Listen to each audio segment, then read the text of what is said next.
number one source. Sports Card Nation. The hobby is the people. Sports Card Nation. What is up, everybody? Welcome to episode 305 of Sports Card Nation. Got a great show planned for you today. Not one guest, but two guests. They've been here before, but it's been a while. Figured it was time to bring them back on and catch up. I saw them in Cleveland and went up to them and, as always, talked with them, but said, hey, time to get back on the podcast. But they're very busy, but thankfully they made time for the show. And who am I talking about? Chris McGill and Kristina Thorson from Card Ladder, and great analytics tool that I employ, and as do many others. They were acquired by Collectors a couple years back, so we're going to talk about the dynamic, what's changed, if anything, some hobby stuff. Always great catching up with Chris and Kristina. So that's today's show. That's what we have planned. Let's take a quick 30-second break, and we'll be with Chris and Kristina.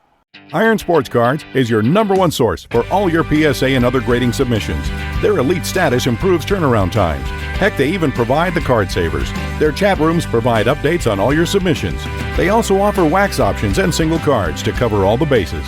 Check them out on Facebook at Iron Sports Cards Group or on the web at ironsportscards.com, or even give them a call at 1-877-IRON-PSA. Rob's got you covered.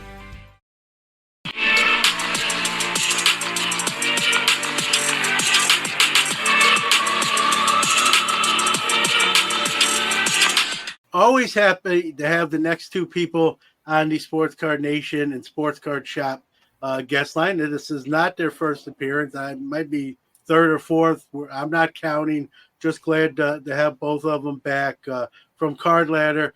Chris and Kristina, welcome. Hey, John. Thanks for having us. Yeah, thanks for having us back, John. I just want to start with this.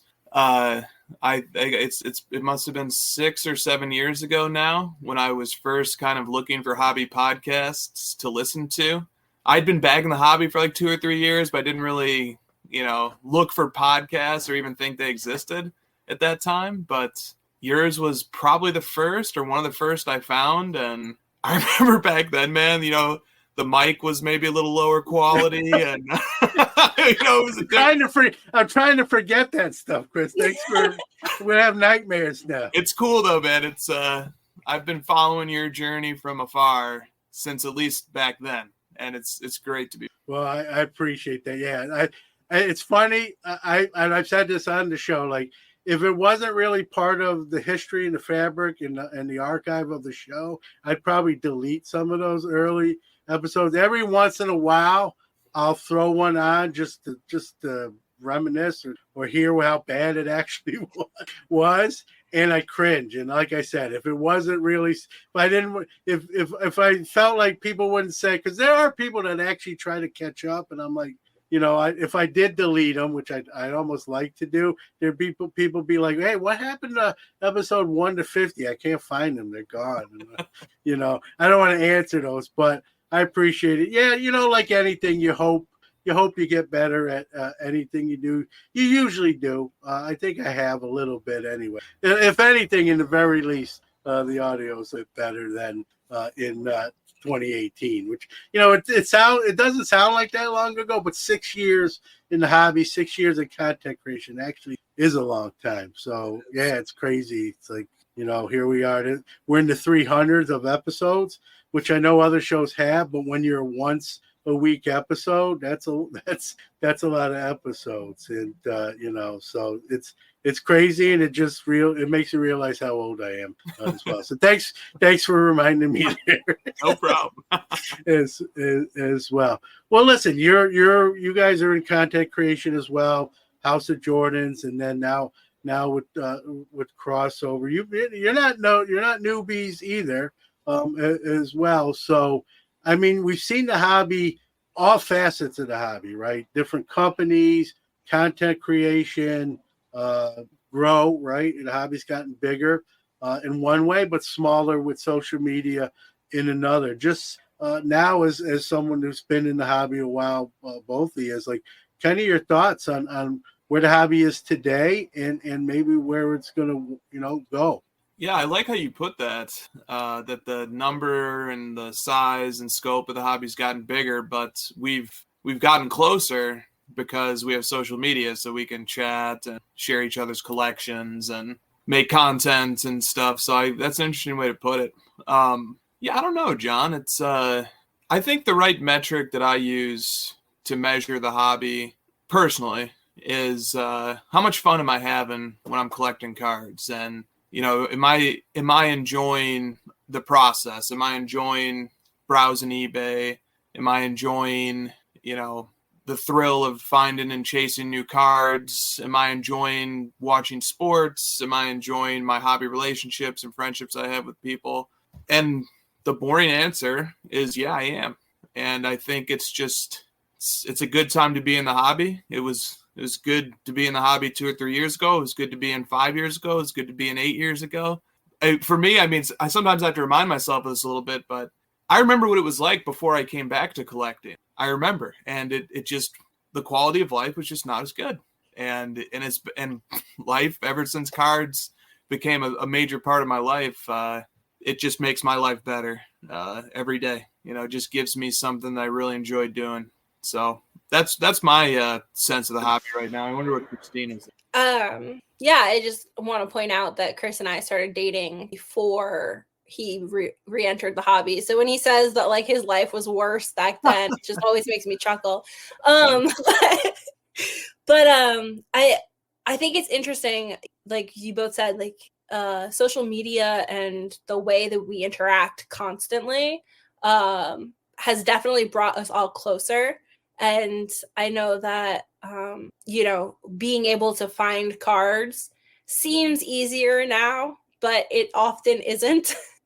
As I am personally experiencing a 4-year chase on one card that I cannot find, that has never been sold, which is just ridiculous. But I enjoy the fact that we're a tight-knit community, and people look out for each other and they want to help others, and we can't let bad actors impact our view of the larger experience because they're so small, like not just as people but characters. But yeah, so I think that like Chris said, like it's been a fun journey, and I wasn't a collector as a kid, so it's been something that I was introduced to as an adult, and I've enjoyed every moment of it. Even some of the moments that like are trying are still, a lot better than other aspects of society and life. So I'm here for the long term. Yeah, I like both those answers, right? You mentioned bad actors. I don't want to spend a lot of time on that, Kristina, right? Well, for every negative or bad story that in the hobby, there's 20 good ones, right? And we don't talk. Sometimes I think we don't talk enough about them. I'm not saying we don't talk about it, because we do, but it's that train wreck mentality. Everyone wants to slow down and look at the wreck or make light of it or make it even a bigger deal out of it than it even might be. And, I always, something happens bad, and, I'm sure you get a DM or a message, hey, did you see this? What do you think of that? And I'm like, and I'll give my opinion on it. I'm not shy. I'm pretty, but at the same time, I also try to stress to, whoever I'm conversating with or corresponding with, like, this is not a good story, but there's 10, 20 great stories. Someone who's lost their collection due to a natural disaster or something else, a theft, God forbid. And the community, like you said, Kristina, which is a great one, and bands together and will collect some stuff and send it to someone, no questions asked, no strings attached. And sometimes we don't, it's reported, but that negative story is just going to get a lot more traction. I get it. It's like that in regular news and society, like you said, in society as well. And it just, it carries over. But I always try to make a point for every negative. Let's also, keep in mind there's the good and great outweighs the bad tremendously. That's what makes the hobby great. You're enjoying. That's why we're all talking today and enjoying the hobby. We're enjoying it in the moment, but I've been in it 40 years. It's crazy to say that. So I always think, obviously I'm not going to be around forever. People, are going to carry the torch forward. But I always worry. I don't want to say worry. Maybe that's too strong a word. But I always concerned for where the hobby's going. Do you think like that, or are you concerned, or you just feel like I always get every once in a while I get a message, oh, the hobby's dying, or all these bad things people are gonna leave, or the fanatics take over. The hobby was around before me. It's gonna be around after me. It may look different. It may be different. It's not going anywhere. The sky is not falling. But that being said, I still am concerned because I want people to have a good experience in the hobby. Kind of your thoughts on like even past today. Yeah, I'm going to second your notion that I have concerns, but they are trumped by, first of all, just the overall joy of collecting that people have.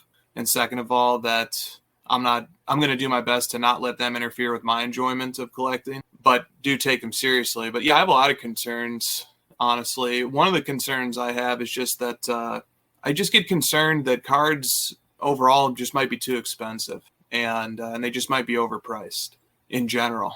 And I look at that, I think that's a trend across a lot of different categories. I think there's a real risk that a lot of quote unquote assets, and I'm not trying to lump cards into an asset category, they're collectibles, but I think there's a lot of things that might be a little overpriced right now. And, you can trace that to inflationary pressure, fiscal policy, monetary policy.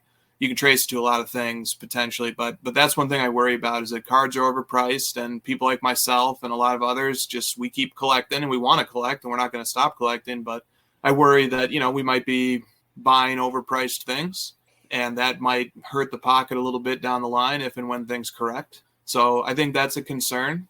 And it's a good one for people to make their own evaluation on, take stock of the historical prices of the stuff they're collecting, compare it to the opportunity cost of what people otherwise would be spending their discretionary income on and their disposable income on, and just see if it makes sense or not. I think everybody can perform that own calculation. It might be different for what some people collect versus what I collect, but that's a concern. Another concern is that what is the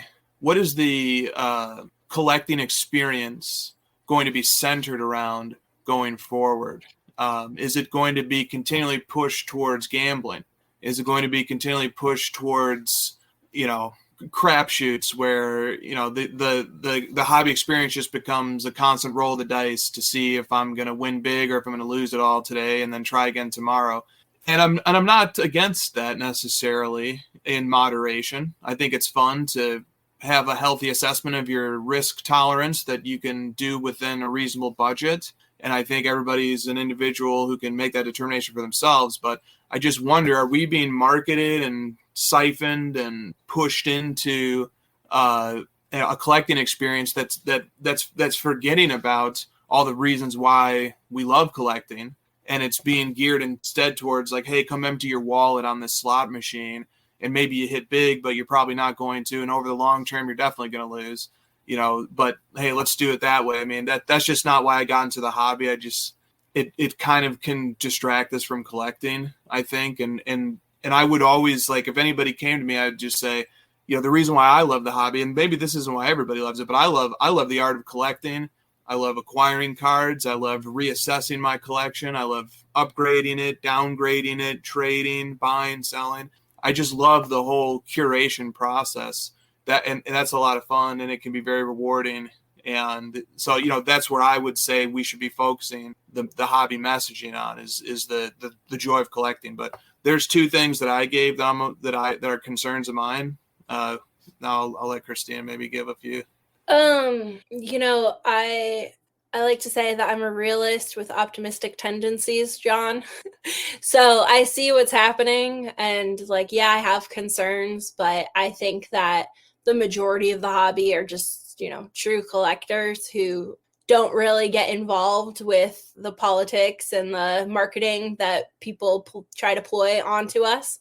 I think all of us are a little bit geeky and OCD, and that's why we collect, and that's why we like to we have our lanes, and we like to knock those items off of our list when we're collecting, or discover new things. And I think that the hobby is made up of a lot more intelligent people than some companies would like to believe. And those people aren't going to do something that's bad for them and their families in the long term. So hopefully, we're not going to go too far down this gambling road. But, I think that it's easy to get greedy when, especially like bottom lines and profit and going public and all these other things that are happening for these boards and these companies are on the board to play. But I can't control that. Neither can you guys, obviously. So I'm just going to, do what I like about the hobby, kind of ignore the rest. It's not for me. Like, I'm not that person. So I'm just going to go over here and do what I love and offer solutions and a space for people who also love collecting the way that I do, and offer that community on this other side of the hobby and kind of let them go do them. And if someone wants to do it, that's cool. Like, go have fun. But, I know that people are a lot smarter than others like to think. So, that's where I am. Like, my concerns and your concerns, are obviously valid, but my concerns are more, making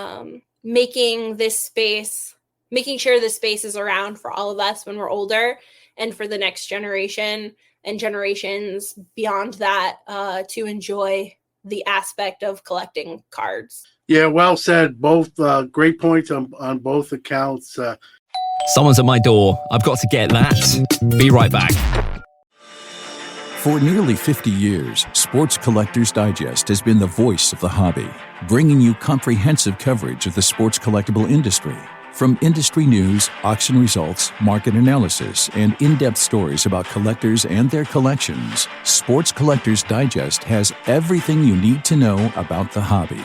SCD is also your leading source for listings of sports collectible dealers, card shops, card shows, and the latest from the industry's top companies. To check out all the latest news or to subscribe to the hobby's oldest magazine, visit sportscollectorsdigest.com or call 1-800-829-5561. Hobby Hotline is the hobby's only live interactive call-in show. Join some of your favorite hobby personalities every Saturday, 11 a.m. Eastern, 8 a.m. Pacific, to discuss the hottest hobby topics. If you miss us live, catch us after the fact on all major podcast platforms. Follow us on socials at Hobby Hotline. Sports Card Nation has returned. You mentioned, Chris, about the affordability, right? I started in 1979 when packs were 25 cents, right? It's crazy even to say that. Even though I lived it, even just talking about it, those days are obviously in the rearview mirror. And, I'm sure you feel the same way. You see kids at a show enjoying the hobby, carrying a Zion case with $40,000 of inventory in it. But whatever, I'm kidding. But, I all joking aside, seeing kids enjoying the hobby, however they're doing it, right? Whether it's their collection's that big or they're starting small. That I started as a 7-year-old, right? I believe that bodes well for the hobby. You have young folks, enjoying it or starting early. I think you're more apt to stay with it or return to it when you start young than if you just come in and you're 23, 24 years old. You may get out quicker. I mean, everyone's different. I don't want to paint with a broad brush. I was going to say, yeah, go ahead. I got in after college, like literally like 2 weeks after we graduated. Yeah. Like, I'm here for the long term. Yeah. So. And I'm glad you are, but I think it's maybe not for you, Christine, but I think it would be an easier exit for some that are kind of late entry. Not that they'll use that out, but I think when you're in it at a young age, there's that nostalgia bond. There's that memory lane thing that takes you back. Like even talking about buying 25-cent packs in '89, and I laugh about that. But, here I am in 2024, and I'm still around and still doing it, right? But that's a great point, Chris, about the affordability, right? Maybe people getting scared off like this. I can't do this hobby.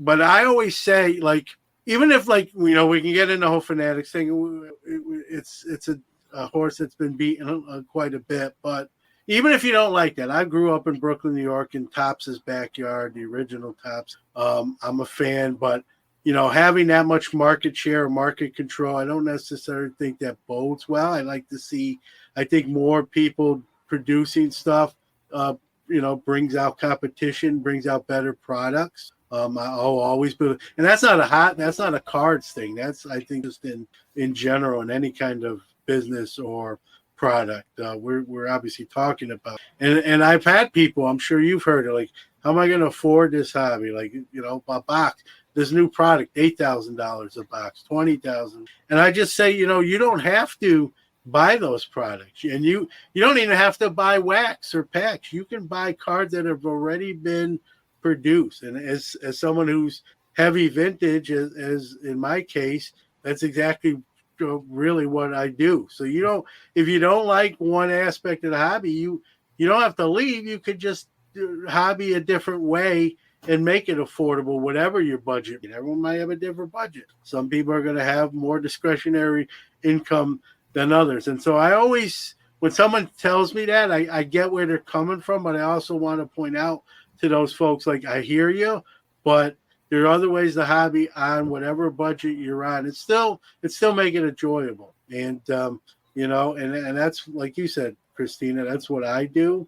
And you can still do it. So you don't have to buy the newfangled product. You can buy a card that's already been, produced and out on the secondary market and enjoy it just the same. Maybe you didn't pull from a pack, but that's okay too. And so, I like both what you said, and I always try to, when I get those kind of messages, I always make a point to, I'm not saying they don't have a point, but there's other ways. There's other ways to enjoy the hobby. You don't have to, get frustrated and leave. I mean, unless you're really, really at that point, everyone has to make that decision for themselves. Card Ladder, you started that. It's one of the leaders in the analytics and industry. Acquired almost 3 years ago now, coming up on the 3-year anniversary. Speaking of that, like, now almost 3 years in since the acquisition, how has it changed? How you do it, what you do, your view on it. Kristina, why don't you go first? It hasn't changed anything, John. Okay. So Card Ladder operates as a completely individual, separate company. We still operate as a small business. Chris, Josh, myself, and Nick, we all just we do what we do every day. No one takes days off still. We work every night still. And we still are super passionate about what we're bringing to our members and to the hobby community. We take pride in our work, and I think that passion and pride show. Like I said, we're here for the long term. We're collectors. We're not going anywhere, and we want to make sure that people have accurate, transparent data so that they can make the right decisions for themselves. And it's just a tool to help everyone in the hobby, because we do have a free site as well, everyone, so that they can do what's right for them and their family. And however you think of collecting, whether it's, discretionary, hobby, investment, however you want to think about it, we give you data so that you can make the best informed decisions possible. I am thankful that, Nat Turner has let us run where we see fit. We're kind of, I don't want to say we're Doug from Up, where we're squirrel and then we run over that way. But allowing us to continue the way that we yeah, nice Up reference. Yeah, thanks. It's one of my See, my favorites. son's 24, so I actually never seen that movie. Okay. But I'm sure plenty out there listening know exactly what you're talking. But I get the general. I get the. Go ahead. We were able to pivot as a small company to this day when a member or a hobby community member says something to us about how this would help, or I need X, we're able to quickly solve it and get things done in the business that, larger companies can't, because, there's checks that have to be made, or someone has to go check with this person or this team. And instead it's just us talking to each other and being okay, how do we do this? And what's in the best interest of the hobby, which is always the last question we ask ourselves and each other when we're making business decisions. And I think that shows, and that's why Card Ladder has become such a trusted brand in the industry, not just by hobbyists themselves, but by other companies as well too, because they see that we're here to help the longevity of the hobby and the industry, and we're not going to cash out or do something that's not in the best interest of I don't want to talk and sling mud, but we're here for the right reasons. I'll just end it at that. Well, yeah, I'll toot your horn for you, Kristina. When you're acquired, right, you could have exited stage left, right? But you're passionate about it. You love what you do, even though it's a grind. Let's keep it real, right? It's work. That's I don't think people realize too, the work that goes involved. Like you say, it's late nights, staying up, and maybe not getting as much sleep as you planned on or hope for, right? So you could have took the easy road out if that was the choice that you made. So anyone that thinks that or questions that, they don't know what you're about or who you are, and that's gonna happen. That just comes, it's par for the course, comes with the territory. So I think the proof's in the pudding, right? That you're still doing it even after the 3 years ago, almost 3 years ago. I think that speaks volumes to work ethic, care, passion, dedication. I'm running out of adjectives, but I think people get the idea. I have the advantage of knowing you may be a little bit different than probably many of the listeners, maybe not all of them, but many of them. So I get it. But, you could have easily, when that happened, said, okay, and let's go do this now, something else, or even leave the hobby entirely, right? We've seen that happen as well. And that's not the case here. So while I know you're trying to, not pat yourself on the back, I'll do it for you, because I know that's the facts, and that's the case. And I think a good percentage of people understand that and get it, but and you can't worry about the ones that don't. That is what it be. So, Chris, anything you Well said, John. You want to add anything to that, or just a little bit? I thought Kristina did a great job, and John, I couldn't have said it any better than you just did. Honestly, I really feels like you've been looking over our shoulders. Well, listen, I'm not as many shows as you, but you're there. Shows are fun. I'm not here to tell you as someone who sets up at them, as someone who goes to them, as just the consumer. But there also can be a grind, especially when you're behind a kiosk or a booth, and it's fun and it's a grind at the same time. And yes, it can be both. I've had someone argue with me, it's got to be one or the other, and I'll argue that till it's blue in the face. Like when I set up a show as a dealer, it's fun and it's a grind. It's both. If it ever becomes just a grind but not fun, that's when I probably stop doing it. So, I'm a credit where credit's due. Like, and you're there, at the show answering great questions, answering probably not so great questions, and you do it. I've never heard anyone say, man, Chris was rude or Kristina was rude. Never. And those conversations come up about other people that, I'm not going to mention, but never with you guys. Now, maybe competition or, that's the other thing I wanted to ask you guys about too, is you guys were the first or one of the early ones that did this sort of thing. And like anything in the hobby, right? Copycats come along. I'm not going to give any free pub, right? And when you're at the top, right, and it's easy to have the ones that aren't at the top to throw mud or take shots, haters, if you will, you want to call them that. I'll use that, right? Talk about the difficulty of that, like, and I generally think that stuff, I've said this on my show just as a general statement, I think that kind of stuff comes from people who are generally unhappy with their own standing. And so it's easy to take a cheap shot. It makes them feel better about themselves, at least temporarily. And it's just so easy to do behind a keyboard or a phone, and rather than to someone's directly. How do you?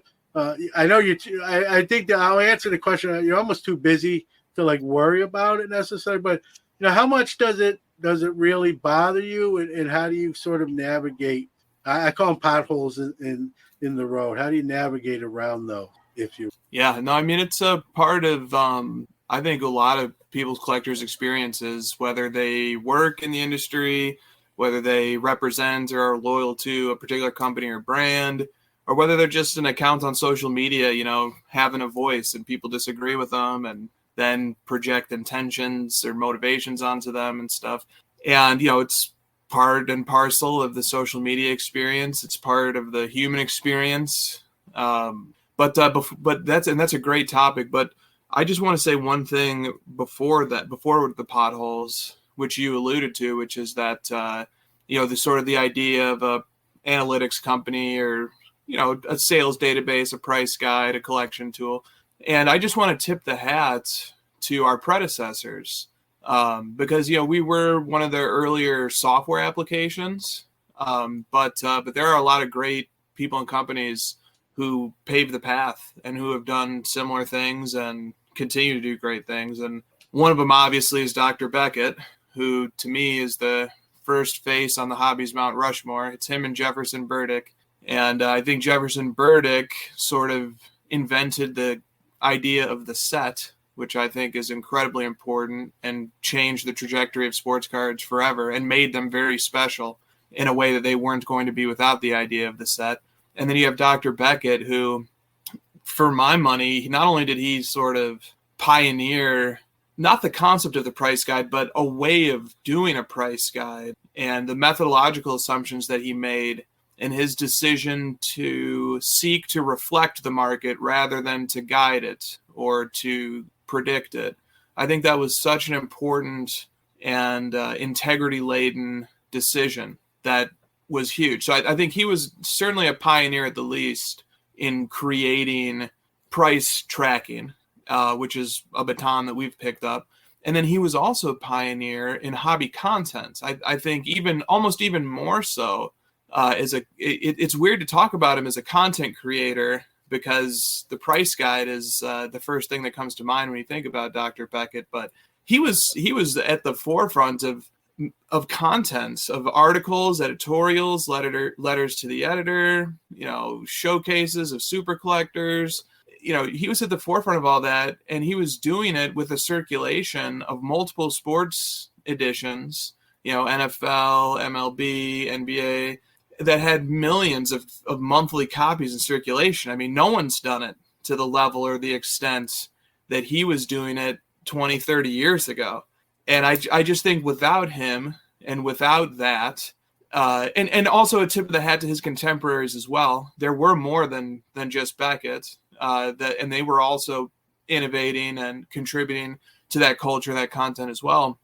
But I shudder to imagine where would the hobby be if he hadn't shepherded us through the junk wax era of the 80s, which I say affectionately, through the shiny parallel induced era of the 90s, through the addition of the memorabilia and the autograph cards and the proliferation of those in the 2000s.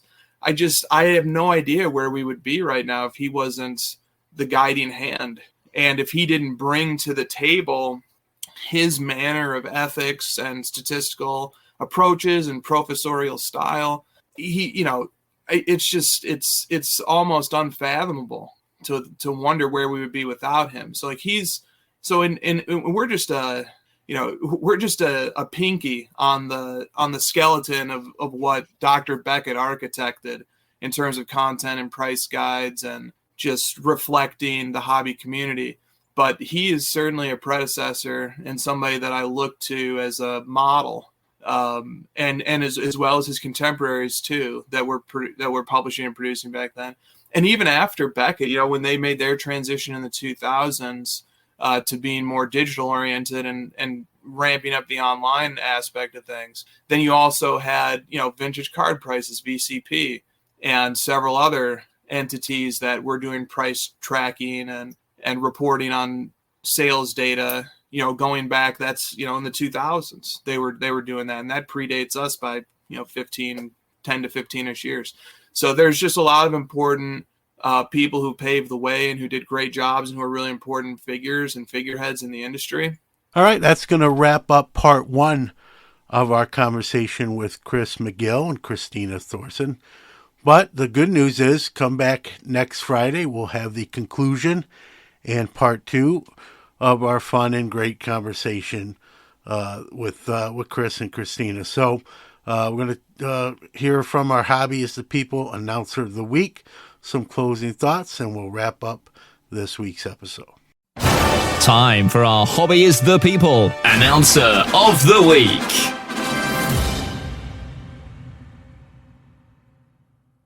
What up, everybody? It's your boy, Cousin Oz, the People's Mailman. And along with Cousin Tony, the Architect, we are Cousins Collectibles. Make sure to check us out on the Cousins Collectibles podcast, as well as on Instagram at Cousins_Collectible. Before we get out of here, we wanted to remind you of a couple things. First and foremost, remember, the hobby is the people. And as always, keep focused, keep positive, and keep collecting.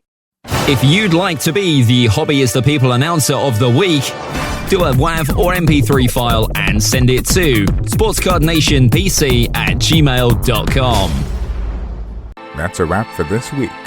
Huge thanks to you, the listeners out there, because without you, there is no us. If you like the show, we truly appreciate positive reviews. Big ups to our great guests who drive the show and our awesome sponsors who make it all possible. Sports Card Nation will be back next week. But don't forget to catch either Hobby Quick Hits or Card Mentions coming up on Monday. I'll leave you with this.